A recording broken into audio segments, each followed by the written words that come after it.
Pemirsa, kita kembali lagi masih dengan Pak Ali Rahman Siwon. Pak Ali, kenapa kemudian memilih kasus-kasus yang bagi sebagian advokat sebenarnya dihindari dan mungkin secara ekonomi tidak menguntungkan bagi Pak Ali? Iya, sebenarnya kan bagi profesi advokat itu siapapun datang sesuai undang-undangnya itu harus diterima dulu. Kemudian tidak boleh ditolak. Tidak boleh ditolak, kemudian didengar dulu. Kemudian advokat punya keyakinan sendiri apakah orang ini perlu kita bela atau tidak, ya. Jadi kalau dibilang saya membela orang-orang yang lemah tadi, ya memang demikian, ya. Jadi saya harus bolak-balik misalnya ke Tebo waktu itu ya, membantu Ibu Arni. Ibu Arni ini dituduh menggelapkan gitu. Namun dalam kajian saya penggelapannya ini seperti apa gitu kan? Unsurnya terpenuhi tidak.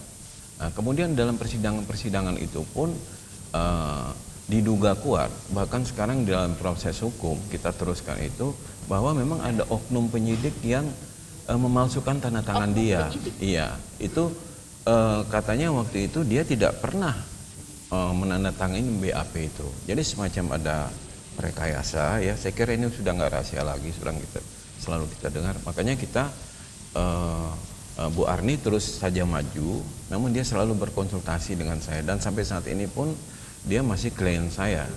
Jadi atas hak-hak dia yang menurut saya dikesampingkan gitu ya oleh pihak, dalam hal ini harusnya penegak hukum kan melindungi ya, tapi kenapa begitu? Jadi akhirnya setelah kasus dia dugaan penggelapan tadi menurut majelis terbukti, namun kami kan tetap menolak itu ya, tapi apa boleh buat, akhirnya memang dia kena tapi ringan, tidak berat ya.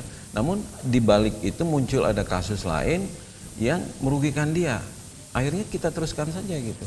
Sampai sekarang itu memang saya dengar memang lagi diproses. Ini melawan aparatur hukum? Ya, sebenarnya kita tidak melawan oknum ya. Saya pikir memang saat ini reformasi, kan sejak 98 itu kan kita sudah bertekad semua komponen bangsa ini bahwa kita reformasi. Ya reformasi sudah kurun waktu berapa tahun ini. Tapi mengapa potretnya hasilnya masih ya banyak yang kecewa dari sisi penegakan hukum ya. Makanya kami dari Partai Bulan Bintang untuk pemilu ini kami menganggap persoalan tegakkan keadilan dan kepastian hukum itu menjadi hal yang sangat penting. Tanpa itu semua kesejahteraan rakyat tidak mungkin. Tidak mungkin ditegakkan. Iya, itu masalah yang fundamental menurut kami. Kemudian kasus yang tidak kalah besarnya adalah konflik lahan di Muaro Jambi tadi. Antara kelompok tani 8 desa dengan sebuah perusahaan besar, yaitu perusahaan Kirana ya Pak ya? Kirana Sekernan. Ya, Kirana Brahma apa gitu. Pokoknya ada perusahaan dan mereka mengalami kekerasan fisik. Kami dapat juga bukti-buktinya, ada kaos yang penuh dengan ceceran darah ketika terjadi pemukulan segala macam. Itu Bapak dan rekan-rekan memang memilih kasus ini atau bagaimana? Tidak, sebetulnya kami tidak memilih kasus apa saja yang masyarakat minta bantuan kepada kita, baik pun saya sebagai pribadi maupun sebagai lembaga bantuan hukum, kami tidak menolak ya. Memang kalau dikatakan korupsi kami agak tidak pernah itu, kurang perhatian karena menurut kami korupsi kan sudah jelas mungkin ya masalahnya ya. Iya kan banyak advokat yang mendampingi para. Iya. Mungkin kalau dilihat volumenya saya paling orang yang kurang berhasrat untuk membantu kasus-kasus korupsi itu. Karena menurut saya jelas kok masalahnya ya. Kalau korupsi itu sebenarnya sudah cukup jelas ya. Nah, jadi saya lebih prioritas yang seperti ini. Nah, mengenai persoalan konflik masyarakat dengan perusahaan ini bukan yang baru sekian kali. Sebelumnya saya juga pernah membela masyarakat, misalnya di Muaro Jambi juga, cuma beda desa, itu dengan perusahaan yang lain lagi. Nah ini memang dengan perusahaan ini, tapi persoalannya kan kita terus mengkaji. Pada waktu itu misalnya kalau memang mereka itu dituduh mencuri, sebetulnya siapa yang pemilik lahan itu sebenarnya kan, sampai pada akhirnya ke tingkat pengadilan dan alhamdulillah ya kasus ini sebetulnya hukumannya itu sebatas habis masa tahanan, masyarakat memang sudah langsung dibebaskan. Mungkin ya majelis punya pertimbangan yang lebih adil barangkali, meskipun kami sebetulnya menuntut bebas itu. Tapi ya kita terima aja keputusan dulu. Kalau petaninya mengalami kekerasan, apakah advokatnya juga mengalami kekerasan atau ancaman? Ya itu ada saja sebetulnya ya. Bapak mengalami Ya saya sejauh ini belum pernah, tapi mudah-mudahan tidak demikian. Karena saya juga kan bekerja secara profesional ya. Misalnya saya tidak membiarkan klien kita itu berbuat keonaran, kekerasan dan sebagainya. Pokoknya kita tetap memperhatikan norma-norma hukum itu.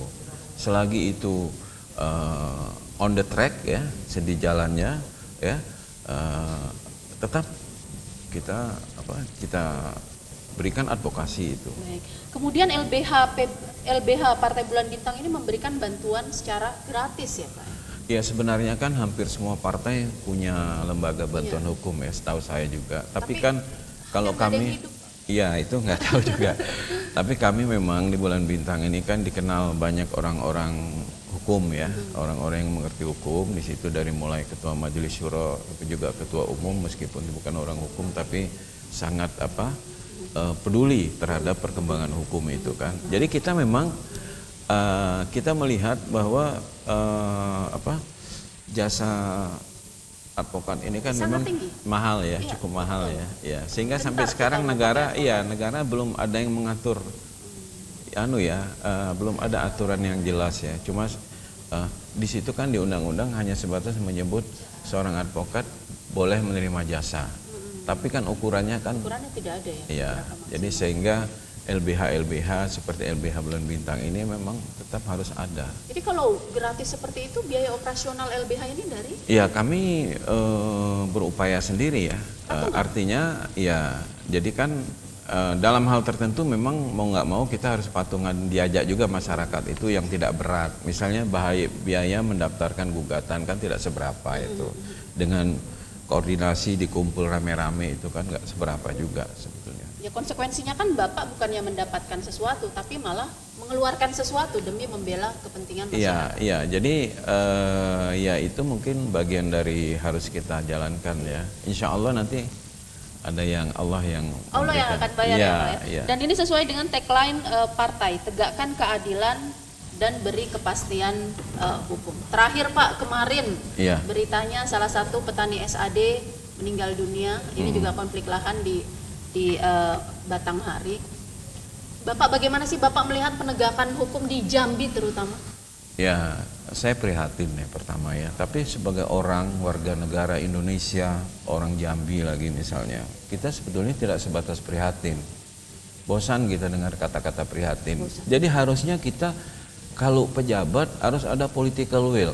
Kalau legislatif, political will dia apa? Kemauan politik dia untuk mengatasi masalah ini apa? Ya, apa yang sudah dilakukan? Ya kalau kita lihat sementara ini ya, meskipun kita tidak tahu persis fakta yang ada, tapi kalau membuat nyawa orang melayang itu kan, itu harus ada yang bertanggung jawab kan.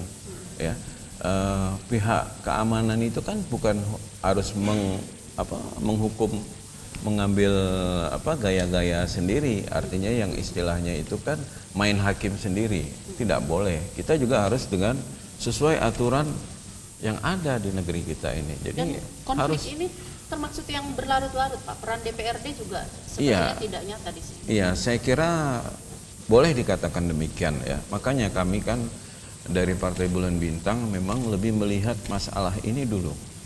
Tuntaskan dulu masalah hukum ini. Keadilan dan kepastian hukum harus dituntaskan. Penting sekali sebenarnya bukan hanya mengenali siapa calegnya, tapi penting untuk mengetahui dari partai apa dan bagaimana partai itu. Betul. Partai itu mempunyai platform dan ideologi seperti itu. Iya, betul. Jadi bisa jadi calegnya bagus, tapi partainya. Iya. Dan saya kira partai dengan caleg itu sebetulnya melekat ya. Jadi kalau mungkin ada orang menilai oknumnya saja, sebetulnya sulit juga ya. Saya pikir kalau dia kader partai tertentu, partai apalah namanya, dia harus juga menunjukkan sesuai dengan visi misi partainya gitu. Kalau dia bersalah, tentu ada sesuatu hal misalnya. Makanya saya pikir masyarakat harus lebih bisa jernih berpikir dan janganlah berpikir jangka pendek. Kami dari Partai Bulan Bintang insya Allah dengan tekad-tekad kami yang melakukan, yang kami inginkan ini mungkin akan bisa melakukan reformasi yang sebenarnya itu. Amin. Ya. Dan masyarakat semestinya memberi kesempatan itu kepada PBB. Saya kira pada begitu, pemilu 2014. masyarakat juga harus memberikan kesempatan ya.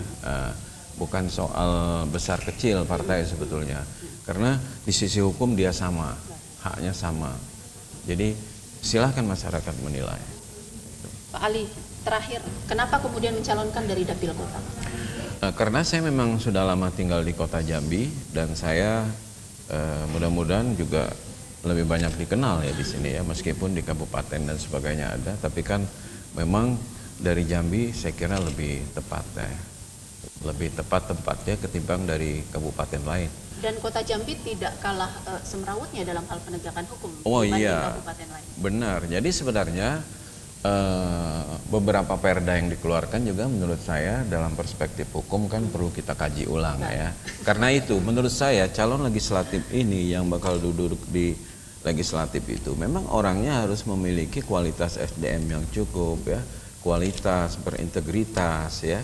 Saya kira ini janganlah dianggap remeh. Maaflah kalau saya pikir kalau masyarakat masih melihat pemilu ini hanya sekedar biasa-biasa saja, ternyata dia hanya memilih karena pemberian uang dan sebagainya ya. Saya kira ini akan lebih berbahaya lagi ke depan. Karena itu ini saya kira momentum 2014 coba hitung. Iya, reformasi mau sudah sekian tahun. Tidak? Iya, Mau lebih jangan. baik atau mau mundur Saya kadang-kadang malu kalau kita ke luar negeri, nggak usah jauh-jauh, negara tetangga aja, Malaysia, Singapura yang sudah demikian maju. Nah, nggak usah bicara hukum, Singapura itu aja kita buang puntung rokok sembarangan, sudah ada law enforcementnya kan. Nah, bagaimana sebenarnya? Jadi saya menghimbau masyarakat Kota Jambi harus lebih rasional, ya. Jangan emosional dalam memilih. Dan hindari pragmatisme. Seperti apa yang kita hadir di acara baru-baru ini kan, Rock the Vote ya, yang di di CAEP itu bagus ya. Saya lihat mahasiswa yang muda-muda mendorong bagaimana mereka jadi pemilih, dan kita berharap ya mereka adalah pemilih rasional dan cerdas. Baik. Dan juga seluruh rakyat Kota Jambi dan bahkan Indonesia yang kita harapkan. Harusnya masyarakat Kota Jambi lebih pandai. Oh iya, saya kira masyarakat kota